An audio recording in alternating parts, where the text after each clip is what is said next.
wakaf. Wakaf itu bermacam-macam loh hadirin. Ada wakaf manfaat, ada wakaf produktif, ada wakaf tempat, ada wakaf lahan, ada wakaf tenaga, ada macam-macam wakaf kan. Yang sering dulu dikenal sejak zamannya Rasulullah adalah wakaf produktif. Apa itu wakaf produktif? Wakaf produktif itu adalah ketika seseorang itu punya sub usaha, yang dari sub usaha itu mensupport kegiatan maslahat. Contoh, ada seseorang usaha bengkel ya. Dia tuh udah running bengkel ini sekitar 8 tahun sejak tahun 2014. Bengkelnya udah running. Nah, kemudian dari bengkel yang running ini, dia pengen memperbesar bengkelnya. Ada agnia yang mau turut serta memfasilitasi pembesaran bengkelnya tanpa sedikit pun menambahkan bunga lah atau denda lah atau apalah, enggak. Akhirnya dimodalilah, mau beli apa? Ban. Berapa? 10 juta. Dimodalilah 10 juta sama agnia ini. Agnia ini dalam rangka menolong orang ini memperluas daripada dagangannya, dan nanti hasilnya daripada bagi hasil yang disepakati dikembalikan kepada wakaf produktif. Kemaslahatan umat itu termasuk bagian daripada wakaf produktif.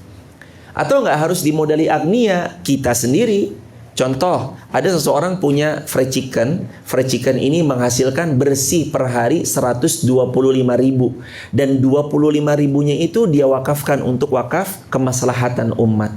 Jadi 25.000 per hari, dia untung bersih 125.000, 100.000-nya untuk dirinya dan keluarganya, 25.000-nya dialokasikan untuk dana kemaslahatan umat. Itu masuk bagian daripada wakaf produktif.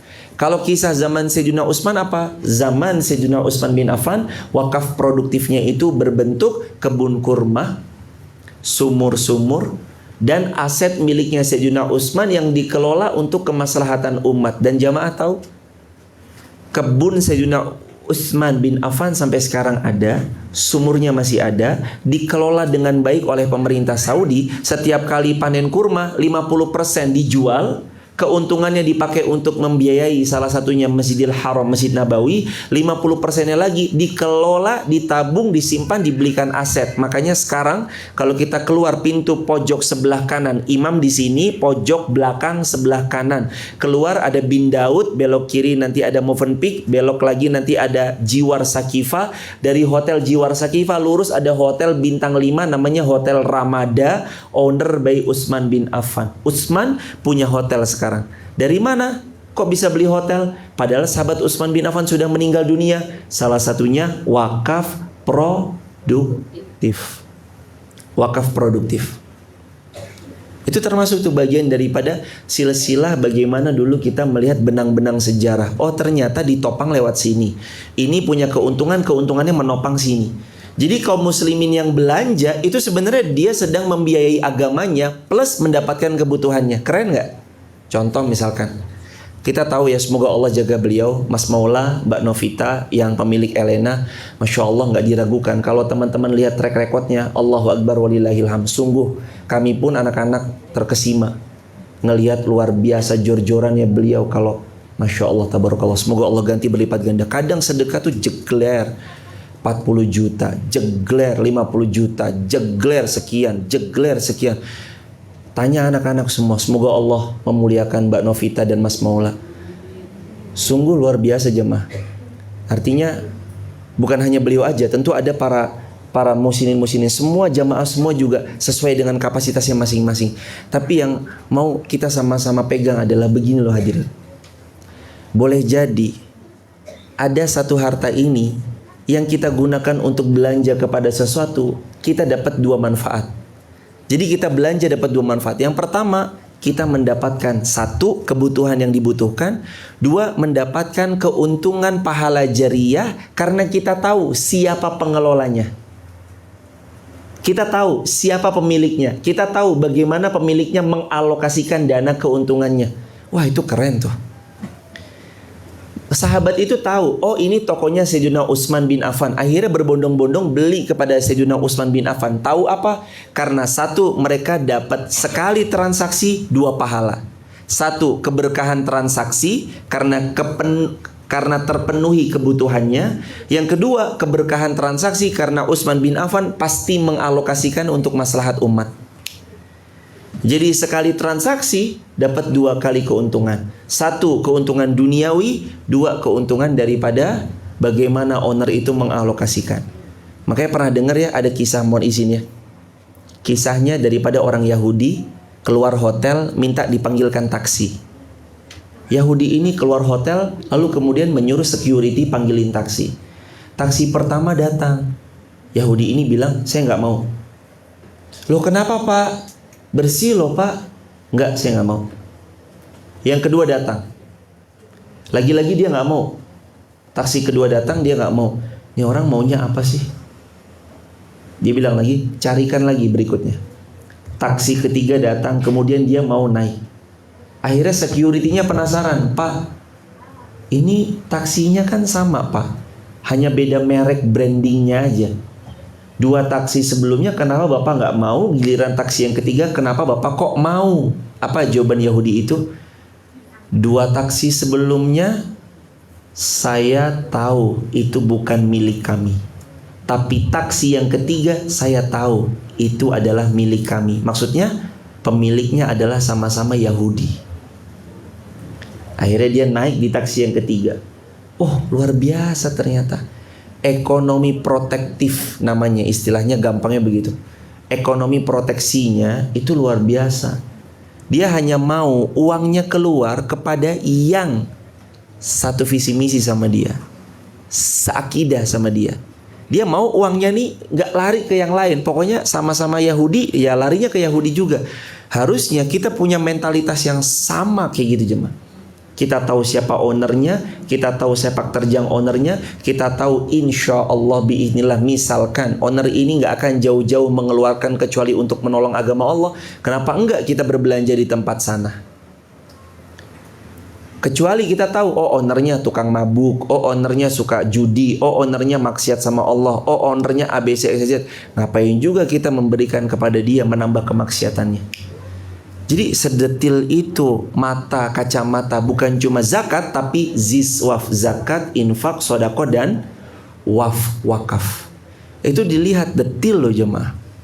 Dalam kacamata Islam, wakaf itu berhasil menopang hegemoni, keindahan, kegemilangan Islam pada zaman dahulu. Zaman sekarang terulang, tenang aja terulang. Ini mah soalan waktu doang. Nabi soalnya udah janji. Dan janji Rasulullah tidak mungkin bohong, terulang. Tapi waktunya kapan? Tunggu by proses. Tahun 2000 orang jilbab belum. 2022 jilbaban semua. Tahun 2000 iktikaf zong, masih agak blank. Ada yang paham tapi segelintir orang. Tahun 2022 iktikaf siapa yang nggak tahu? Mih, papi iktikaf dulu ya. Oh iya, hati-hati ya pi. Anak-anak pada izin setiap kali akhir 10 terakhir Ramadan, mama aku pergi dulu ya, itikaf dulu. Oh iya, semuanya udah paham. Ini mah soalan waktu aja. Wakaf produktif belum begitu dikenal, boleh jadi besok dikenal aja mah. Salah satunya mungkin ada yang di ternak lele, ternak lelenya, ternak nila, ternak nilanya, yang ternak bebek, ternak bebeknya, yang di ayam-ayamnya, yang di apalagi? Kambing domba sapi ya di kambing domba sapinya, atau yang punya usaha salonnya dengan usaha salonnya lah, atau apapun itu didedikasikan untuk Allah. Kan kita ini bukan tentang apa yang kita miliki ya, tentang apa yang Allah titipkan kita kembalikan lagi kepada Allah. Doa Rasulullah ketika mau nyembeli salah satunya apa? Allahumma hadza minka walaka. Boleh diulangi? Hadza minka, hadza minka walaka, hadza minka walaka, hadza minka walaka. Lengkap, hadza minka walaka, hadza minka walaka, hadza minka walaka. Ini hadis sahih riwayat Imam Tirmidzi. Kata Rasulullah, hadza ini minka, darimu asalnya ya Allah, walaka dan kembali kepadamu ya Allah. Itu sekelas Rasulullah hadza minka walaka. Ini darimu ya Allah, kembali padamu. Terus kita masih merasa, oh ini punya saya? Enggak, kita kembalikan kepada Allah. Oh ini saya? Oh enggak, kembalikan kepada Allah. Hadza minka walaka. Punyai mental itu ya jemaah. Mental semua pemberian Allah. Soalnya kadang kita ini yang udah merasa juara, sudah merasa pemimpin market, sudah merasa pemimpin pasar di bidangnya, sudah merasa punya ini di sebuah kota, punya jabatan di sebuah instansi kelembagaan. Kita ngerasa, mohon maaf, kita kadang ngerasa, oh ini punya saya, karena kerja keras saya, karena kecerdasan saya, karena kolega saya, karena rekanan saya, karena saya pandai menjalin network. Padahal sebenarnya enggak. Semua adalah karunia dari Allah. Jangan merasa besar, jangan merasa hebat, jangan merasa paling dan paling. Ingat selalu semua hanyalah titipan. Sebentar lagi pulang loh. Ayo siap-siap apa buat kepulangan? Mau mempersiapkan apa buat kepulangan? Satu-satunya amal yang bisa dibanggakan ketika kita berpulang adalah amal jariyah. Amal jariyah itu artinya jara, yajri, ngalir. Gimana caranya kita punya amal jariyah yang ngalir? Silakan. Lihat potensi-potensi mana di harta yang sesuai budget kemampuan kita. Ini bisa jadi amal jariyah, keluarkan, alokasikan. Saya nggak punya harta Ustadz, tapi saya punya ide. Pakai idenya. Saya nggak punya harta dan ide, tapi saya punya tenaga. Saya sumbang tenaga saya, sumbang tenaganya. Saya nggak punya semuanya, saya hanya bisa bantu doa. Bantu doakan. Doa itu powerful jemaah. Kekuatan orang beriman. Ad-doa silahul mu'min. Doa itu adalah senjata ampuhnya orang beriman. Jangan ditinggalkan. Kita punya senjata ampuh kok nggak kita pakai? Pakai. Doakan gurunda-gurunda kita, semoga beliau sehat, semoga beliau bisa membersamai umat, semoga beliau selalu dalam lindungan rahmat dan jagaan Allah. Karena an-nasu ma'a suyukhihim, kata al-Imam Al-Hafiz Ibnu Katsir rahimahullah dalam kitab Tafsir Al-Quranul Azim. An-nasu, manusia itu, ma'a suyukhihim, akan indah hidupnya kalau dibersamai suyukhihim, gurunya, ustazahnya, kiainya, tuan gurunya. Dia kalau dibersamai gurunya, dia bisa mengambil kebaikan dan manfaat dalam apa yang disampaikan gurunya. Makanya kalimat Imam Al-Hafiz Ibnu Katsir, an-nasu ma'a suyukhihim, manusia itu selalu bersama gurunya. Penting menjadikan antara kita dengan syurganya Allah, antara kita jauh dari nerakanya Allah adalah seorang alim. Sering nasihat ulama begitu ya. Jadikan antara dirimu dengan syurga dan nerakanya Allah ada seorang alim. Artinya punyailah guru. Darinya kita belajar, darinya kita menimba ilmu, darinya kita mengambil adab dan akhlak, darinya kita punya program, darinya kita ini, darinya kita ikut beramal, darinya kita ikut berpartisipasi sesuai kemampuan, darinya kita mengambil banyak hikmah. Ingat pesannya Luqmanul Hakim kepada anaknya apa? Nabi pernah bersabda, kata Nabi, Luqmanul Hakim berkata kepada anaknya, ya bunayya, alaika bimujalasatil ulama wasma kalamal hukama. Apa artinya? Ya bunayya, wahai anakku sayang, alaika, hendaknya kamu itu bimujalasatil ulama, sering-sering duduk di majlis ilmu. Wasma, dan dengarkanlah kalamal hukama, kata-kata penuh hikmah. Sering-sering nih telinga dengar majelis ilmu, kata-kata penuh hikmah. Udah low baterainya, dicas lagi. Udah low baterainya, dicas lagi. Handphone aja kalau nggak dicas ngedrop. Sebagus-bagusnya handphone kalau nggak dicas baterainya drop. Kalau baterainya drop bisa dipakai nggak? Tidak. Bisa berfungsi buat nelpon? Tidak. Berkirim foto, berkirim video? Tidak. Berkirim pesan WhatsApp? Tidak. Update WA story? Gak bisa. Update sosial media? Gak bisa. Semahal apapun handphone, kalau baterainya nol gak bisa dipakai. Manusia Imannya itu kadang yazid wa yantaqis, naik dan turun. Kadang mah semangat banget, kadang mah kadang mah lagi semangat berangkat. Kadang lagi futur mah di rumah nonton bablas. Udah, kalau udah bablas, besok susah datang lagi hadirin. Saya punya nasihat dari kakak kelas saya di Pondok Pesantren Mu'alimin Yogyakarta. Ini nasihat terus nancep dari dulu sampai sekarang. Beliau menasihatkan begini, "Nak, adik-adikku, jangan jauh-jauh dari masjid. Sehari saja kamu tidak berangkat sholat di masjid, besok masjid sedekat apapun terasa jauh luar biasa." Itu benar-benar nancep sampai sekarang jemaah. Semoga Allah jaga beliau, Ustadz Anang Fatur Rahman LC. Itu nasihat Ustadz Anang Fatur Rahman LC. Kami dulu di pondok suruh berangkat ke masjid, jangan sholat dalam kamar. Kalau sholat dalam kamar, besok nggak mau sholat di masjid. Jauh banget rasanya. Padahal tinggal, mohon maaf, ibaratnya tinggal ngesot, nyampe, tinggal jalan selangkah juga sampai ke masjid. Makanya beliau hati-hati, jangan sholat di kamar, sholat di masjid. Karena kami semua laki-laki ya, Mu'alimin Jogja itu laki-laki semua, nggak ada perempuannya. Kecuali ibu dapur itu juga ada tempatnya sendiri, itu perempuan. Tapi semuanya laki-laki, jadi sholatnya di masjid. Jangan sholat di kamar. Nanti kalau kamu sekali sholat di kamar, besok masjid jauh. Kalau diterjemahkan luas apalagi, jangan skip hadir ke majelis ilmu. Kapan sehari aja nggak datang ke majelis ilmu, besok jauh. Itu majelis ilmu tuh walaupun rumahnya Kauman, tinggal ngelangkah 10 meter nyampe ke Elena, itu walaupun cuma 10 meter rasanya jauh luar biasa jemaah. Maka kalau bisa hadiri.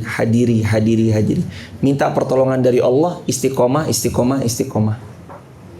Itu tentang seputaran zakat dan seterusnya tadi, dan pelebarannya agak lumayan jauh.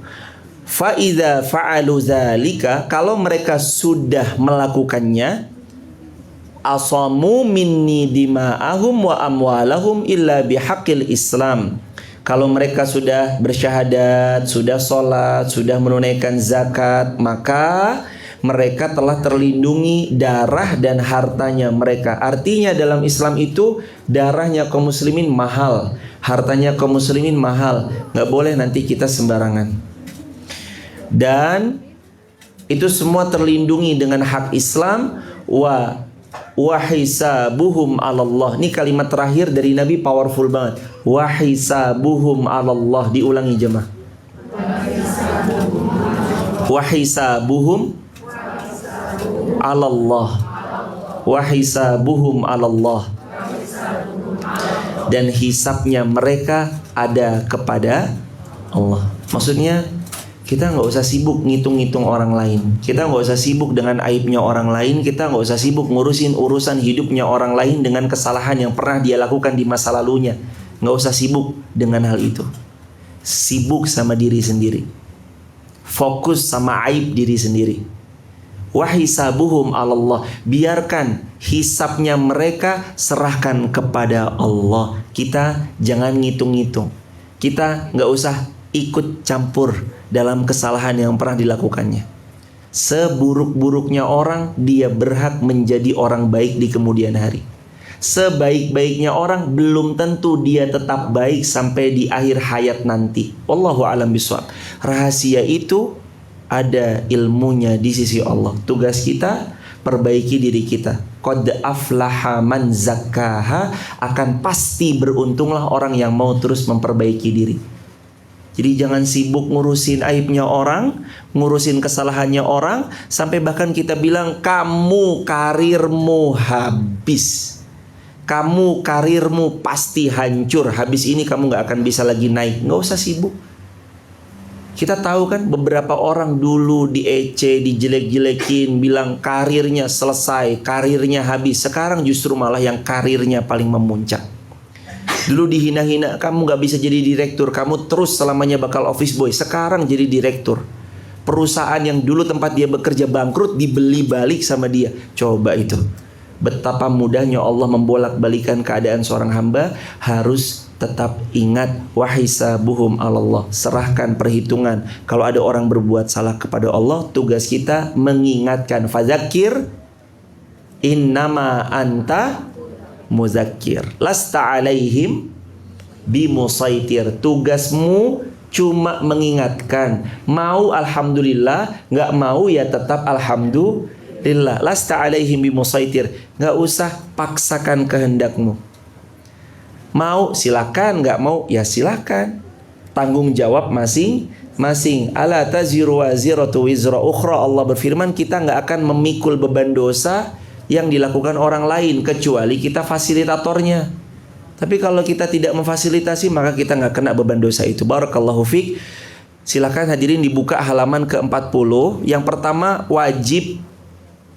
Tolong ini bahasanya diperlembut ya.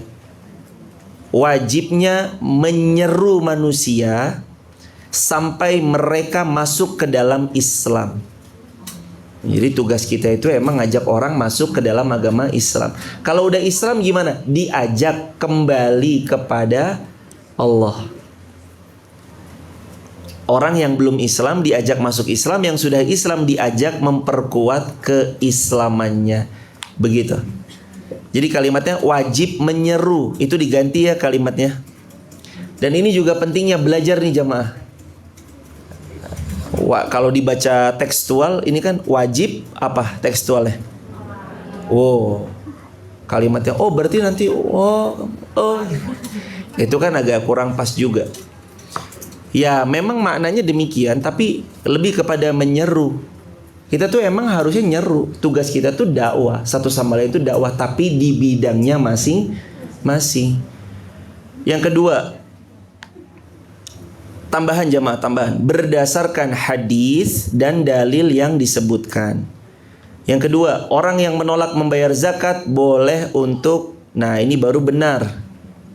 Kalimat tepatnya itu memang boleh untuk diperangi, karena inilah Sayyiduna Abu Bakar As-Siddiq radhiyallahu anhu memerangi orang yang menolak bayar zakat. Karena zakat itu kewajiban, meninggalkan kewajiban hukumnya berdosa, dosa besar. Meninggalkan zakat itu dosa besar. Maka hadirin yang hartanya bergelimang, silakan dihisap sekarang, dihitung hartanya, dihitung-hitung, dikeluarkan untuk berzakat. Yang ketiga, jika manusia memeluk agama Islam secara zahirnya, maka batinnya harus dipasrahkan kepada Allah. Artinya zahiran wa batinan, pasrah, aslim taslam. Tunduk kamu, pasti kamu selamat. Emang hidup kita mah begitu jemaah. Kita nih yang sekarang gelarnya, mohon maaf, ada direktur, ada pemimpin, ada yang merasa jadi istrinya pejabat, ada yang merasa menjadi orang yang punya online shop, orderannya per hari sekian ribu, sekian ini transaksinya. Coba dilihat kembali, gelar asli kita tuh Abdullah. Gelar asli kita adalah Abdullah, budaknya Allah. Budak harus nurut sama tuannya. Kita ini hamba, harus nurut kepada Allah. Nggak boleh enggak. Allah bilang tutup aurat, tutup aurat. Jangan buka aurat, jangan buka aurat. Allah bilang jauhi riba, jauhi riba. Tapi masih ada sangkutan terakhir, ini yang terakhir, jangan ulangi lagi. Allah bilang berbaktilah kepada orang tua, berbaktilah kepada suami, bakti pada orang tua, bakti pada suami. Allah bilang wajib kalian menuntut ilmu. Betul nggak? Menuntut ilmu hukumnya apa? Nggak ada keraguan ya. Talabul ilm faridatun ala kulli muslim. Dalam hadis Ibnu Majah, Rasulullah bersabda menuntut ilmu hukumnya wajib bagi muslim. Kita ngaku muslim, masa kita nggak nuntut ilmu? Kita ngaku Islam, masa kita nggak mau hadir ke kajian? Itu termasuk bagian daripada kewajiban. Barakallah.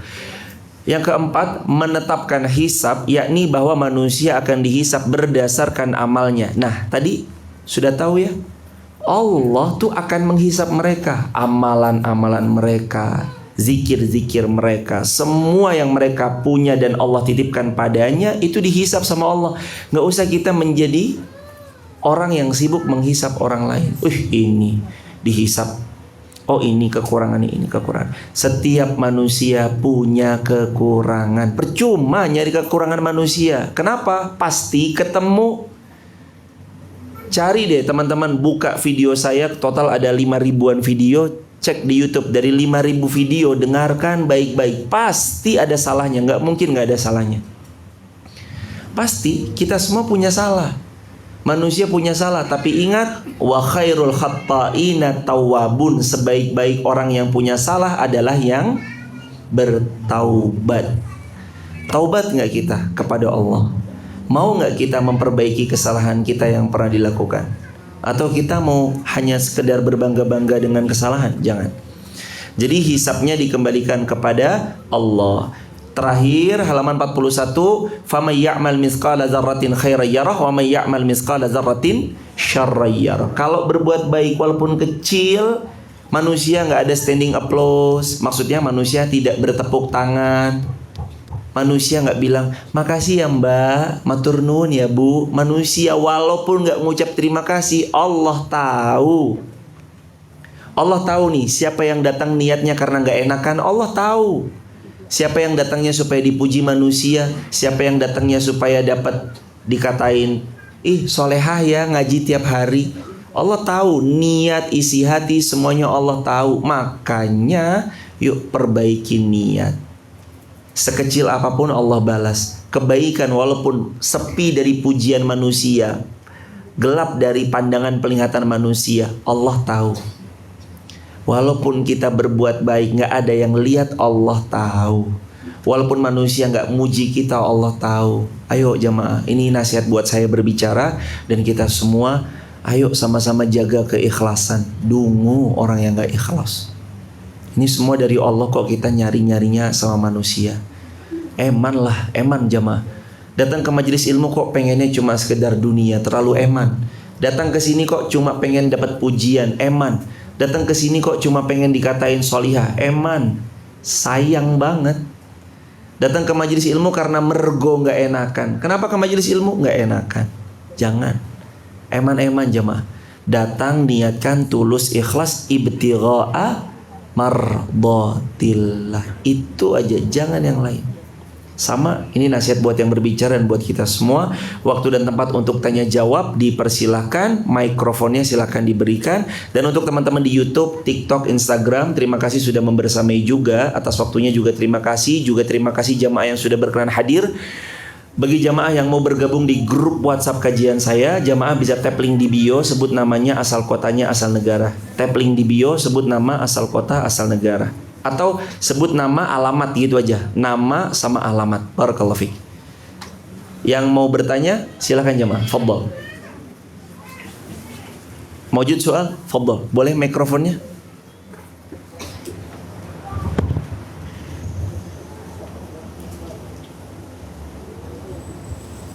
Siap aja. Assalamualaikum warahmatullahi wabarakatuh. Waalaikumsalam. Ustadz izin bertanya yang tadi soal masjid itu, yang tentang salju masjid.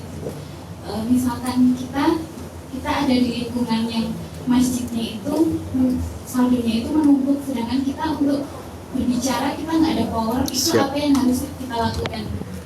Jazakumullah khairan jazak. Semoga Allah memuliakan Ibu Yuli, wanabungkas surga besar dan seluruh kaum muslimin dimanapun berada. Pertanyaan yang luar biasa banget. Bagaimana kalau kita ada di lingkungan saldo masjidnya menumpuk, tapi kita nggak punya power untuk ikut terlibat di dalamnya. Terus kita harus bersikap seperti apa? Yang pertama, kalau memang kita nggak punya power untuk menasihati atau takut ini, takut madharat dan segala macamnya, minim yang pertama banget doakan.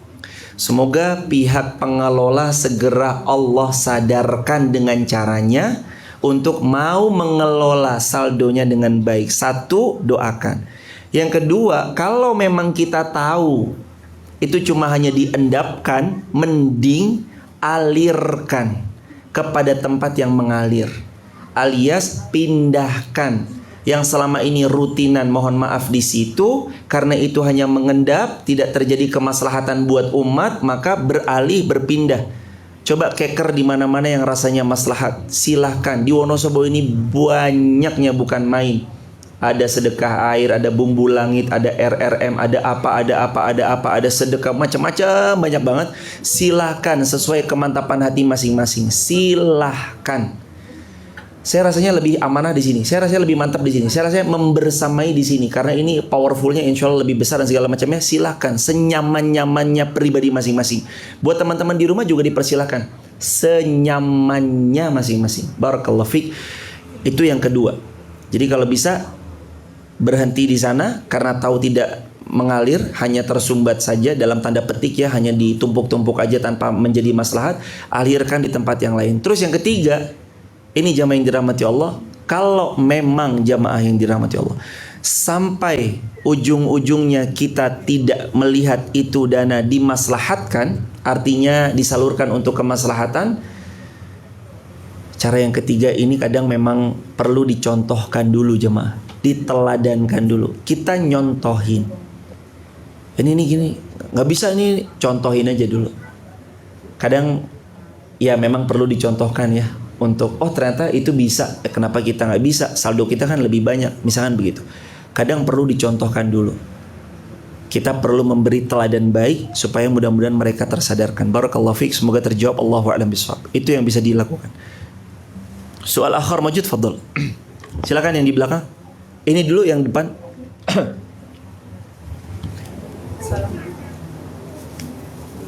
Assalamualaikum warahmatullahi wabarakatuh. Waalaikumsalam warahmatullahi wabarakatuh.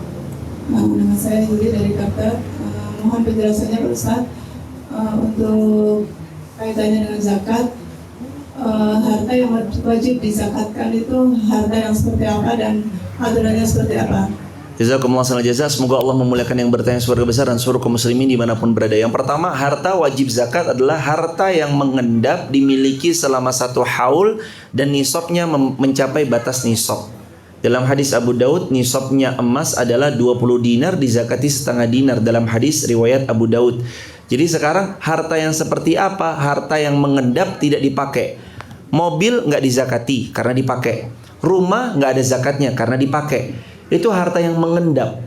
Harta yang mengendap itu apa? Ya tabungan, ya emas batangan yang tersimpan atau emas perhiasan yang tersimpan yang sampai sekian ratus gram itu. Karena kan kalau 20 dinar itu cuma 85 gram. Nisab wajib batas zakatnya tadi. Jadi terkait dengan tentang yang ditanyakan, harta apa yang wajib zakat? Harta yang mengendap. Harta yang bergerak difungsikan tidak ada zakatnya, tapi kalau dia mau keluarkan dalam bentuk infak boleh. Barakallahu fikum, semoga terjawab. Allahu a'lam bishawab. Soal akhir, fadhol di belakang. Mbak, boleh dikasih mikrofonnya ke Ibu, boleh angkat tangan?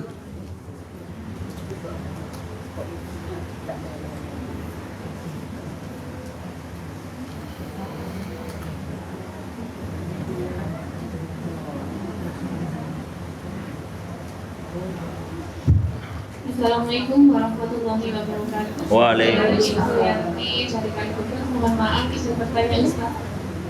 Ustaz, sebagai orang tua ingin sekali anak-anaknya jadi anak-anak yang solih, ahli masjid. Gimana caranya Ustaz? Terima kasih. Assalamualaikum warahmatullahi wabarakatuh. Waalaikumsalam warahmatullahi wabarakatuh. Semoga Allah memuliakan ibu, sekeluarga besar dan seluruh kaum muslimin dimanapun berada. Yang pertama harus dipegang dulu Al-Quran surah 2 Al-Baqarah ayat 44. Atamuruna nasa bil birri wa tansawna anfusakum wa antum tatlunal kitab afala ta'qilun. Apakah kamu nyuruh orang lain berbuat baik tapi kamu tidak menyuruh dirimu sendiri dulu berbuat baik? Afala ta'qilun. Apakah kita waras, punya akal? Artinya nomor 1, keteladanan. Anak meneladani orang tuanya. Orang tuanya tidur, anaknya ikut tidur. Subuhnya orang tuanya tidur, anaknya subuh ikut tidur. Ayo makanya bangun, sholat subuh. Lanjut, yang pertama keteladanan. Yang kedua ajakan. Kita yang pertama teladankan dulu kebaikan.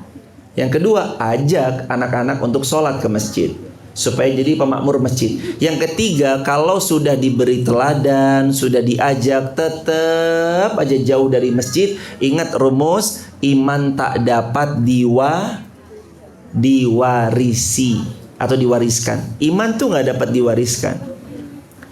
Yang penting kita udah meneladankan kebaikan, udah ngajak kebaikan. Masalah dia tetap nggak mau sholat ke masjid, kembalikan kepada Allah. Ala taziru waziratu wizra ukhra. Kita tidak akan memikul beban dosa anak kita karena kita sudah mengajaknya pada kebaikan. Intinya demikian Ibu. Dan terakhir, Yang keempat, ajak ke circle-circle kebaikan. Suruh gabung ke komunitas apa yang kalau ngobrol, nongkrong, duduk, bahasnya pasti kebaikan dan gak jauh dari core itu, dari inti itu. Gak akan jauh dari core itu, ajak. Suruh gabung, suruh duduk di sana, suruh bergabung, suruh terlibat di sana, suruh ikut event-event di sana. Kalau ada acara, suruh datang ke majelisnya. Kalau ada majelisnya, suruh sering-sering kumpul. Karena itu salah satu nasihat Rasulullah, la tusahib illa mu'minan. Bersahabatlah dengan orang yang beriman. Barakallahu fiik, semoga terjawab. Soal akhar mawjud, faddal. Ada pertanyaan lain? Silakan Mbak. Boleh mikrofonnya dikasih? Dibantu ibu-ibu? Iya, yang itu. Mikrofonnya boleh dibantu, itu Mbak yang pojok sana. Silakan Mbak. Ini beli mikrofon lagi enak kali ya. Jadi 4, jadi biar pojok sana. Assalamualaikum warahmatullahi wabarakatuh. Waalaikumsalam warahmatullahi wabarakatuh. Saya Ana dari Laksana Pak Ustadz. Silakan Mbak. Ahlan. Tentang mimpi buruk. Bahwa mimpi buruk itu kan tidak boleh diceritakan dengan orang lain. Yang ingin saya tanyakan, sebenarnya mimpi buruk itu dapat mencelakai kita atau tidak? Jazakumullah khairan. Atau itu sebuah firasat, atau itu pertanda dari Allah, atau apa? Terima kasih Pak Ustadz. Jazakumullah. Waalaikumsalam warahmatullahi wabarakatuh. Mimpi buruk kata Nabi SAW, satu, itu datangnya dari syaitan. Dan yang kedua, mimpi buruk itu bisa dua. Satu, untuk menguatkan kita. Atau dua, sebagai jawaban atas istikharah kita. Kalau memang kita sebelumnya istikharah. Contoh, pilih A atau B. Atau dia nggak ada pilihan, tapi dia mau memantapkan kepada si A yang sebentar lagi dinikahinya. Ternyata kok dimimpikan hal yang buruk. Boleh jadi ini pertanda dari Allah untuk menjawab daripada sholat istikharahnya. Di cross check lagi. Tapi kalau mimpi buruk yang tidak diawali dengan istikharah, itu biasanya kata Nabi SAW, jelas ini dari Nabi, datangnya dari syaitan. Dan apakah mimpi buruk bisa mencelakai? Jawabannya, mimpi buruk tidak bisa mencelakai pelakunya. Kalau tadi firasat, boleh jadi itu termasuk bagian daripada istikharah, jawaban dari sholat istikharah kita. Barakallahu fiik, semoga terjawab. Wallahu a'lam bishawab. Pertanyaan terakhir tadi dari sini. Oh iya, pertanyaan terakhir, silakan. Assalamualaikum warahmatullahi wabarakatuh. Waalaikumsalam warahmatullahi wabarakatuh. Saya Umu Bilkis dari Argobani ini. Mau tanya bagaimana menghadapi orang-orang yang suka menggibah. Sedangkan yang digibah itu orang-orang yang berjabat, yang berpakaian syari-syari besar gitu. Terus yang menggibah orang yang digibah itu orang-orang yang berpakaian syar'i. Naam ya. yang berjabat. Naam ya. Saya mengingatkan, saya mencoba mengingatkan, tapi saya justru ini kena seperti Siap. Jazakumullah khairan jaza. Semoga Allah memuliakan Ibu Ummu Bilqis, keluarga besar dan seluruh kaum muslimin dimuliakan Allah Subhanahu wa taala. Bagaimana kalau ada orang menggibahi, yang digibahi adalah yang pakai cadar, pakai niqab, pakai hijab-hijab besar, itu bagaimana kita menyikapinya? Saya menasehati tapi malah kena semprot. Yang pertama, memang tugas kita watawassaw bil haqqi watawassaw bis sabr. Tugas kita itu kan salinglah menasehati dalam kebaikan dan sabr. Apa artinya sabr? Ya sabar. Emang nasihat mah begitu jemaah. Kadang kita mah nasihatnya udah baik-baik disemprot balik. Ya sabar aja, sabar. Terus bagaimana kalau memang sudah seperti itu? Qalu salama wa idza khatabahumul jahiluna qalu salama. Kalau ada orang-orang jahil, ada orang-orang yang berkata memaki, mencela dan segala macamnya, qalu salama, jawab dengan perkataan yang menyelamatkan, perkataan yang mendamaikan. Take it easy, ambil gampang aja. Setiap orang yang mencela kita itu sebagai penambah pahala. Harusnya kita senang kalau dicela. Artinya ditransfer pahala. Ihris, semangat. Jadi begitu Ibu. Semoga Allah memuliakan Ibu dan kita semuanya, dan Allah memuliakan seluruh kaum muslimin baik yang online maupun offline. Dan mudah-mudahan insyaallah biiznillah kita semua sehat walafiat, mulia dunia akhirat. Allah jadikan keluarga kita sakinah mawaddah warahmah, putra-putri kita salih salihah. istiqomah sampai wafat husnul khatimah. Rabbana atina fid dunya hasanah wa fil akhirati hasanah wa qina azabannar.